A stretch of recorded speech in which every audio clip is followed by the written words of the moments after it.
Campus තේරුණු ඔක්කොම නෙමෙයි මේ. ඒක පළවෙනි කාරණාව. දැන් අද මැයි මාසේ පළවෙනිදා හින්දා මේ ගබහුතරයක් ළමයි රිසල්ට් අද සෙන්ඩ් වෙන්නේ නැහැ සෙනසුරාදා දෙන්නති කියලා මැසේජ් දාලා තිබුණා. එතකොට මං කව හරි කමන්නේ. කැමති දවසක ඇවිල්ලා මේ ඇවිල්ලා කතා කරලා යනහර මේ කතා කරනකොට දැනගත්ත ඒක සාමාන්‍ය ඒ කාලේ ඉඳලා තියෙන එකක්. ඒ ඉස්කෝලෙන් ඇවිල්ලා තියෙන එකම ළමයා ඒ ඉස්කෝලේට තේරිලා තියෙන එකම ළමයා විශ්වවිද්‍යාලයට ඒ ඉස්කෝලේට තියෙන එකම එකත් ඒ ළමයා. එහෙමයි ඉන්නවා. ඒ කියන්නේ 20ක් 30ක් ඒ ලෙවල් කරපු ඉස්කෝලවල. ඒකට මම ඒක කියලා වැඩක් නැහැනේ. අදහස් අපි අහමු. සහ සමහර විෂයන් තියෙනවා. විෂයන් තෝරා ගැනීම සහ ගුරුවරයා තෝරා ගැනීම නිසා විශාල වශයෙන් රිසල්ට්ස් අඩු කරගත්ත සමහර සබ්ජෙක්ට්.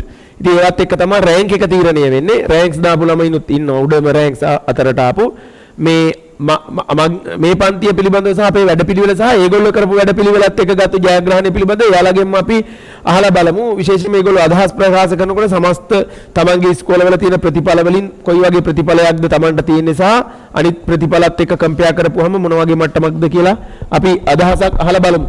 මගේ නම ඉමාෂා දේවින්ද. මගේ ඉස්කෝලේ ඊතනවත්ත මහාවිද්‍යාලය.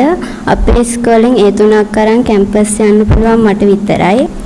මගේ ඉසඩ් එක 1.9.3.2.4 දිස්ත්‍රික් 51 අයිලන්ඩ් 616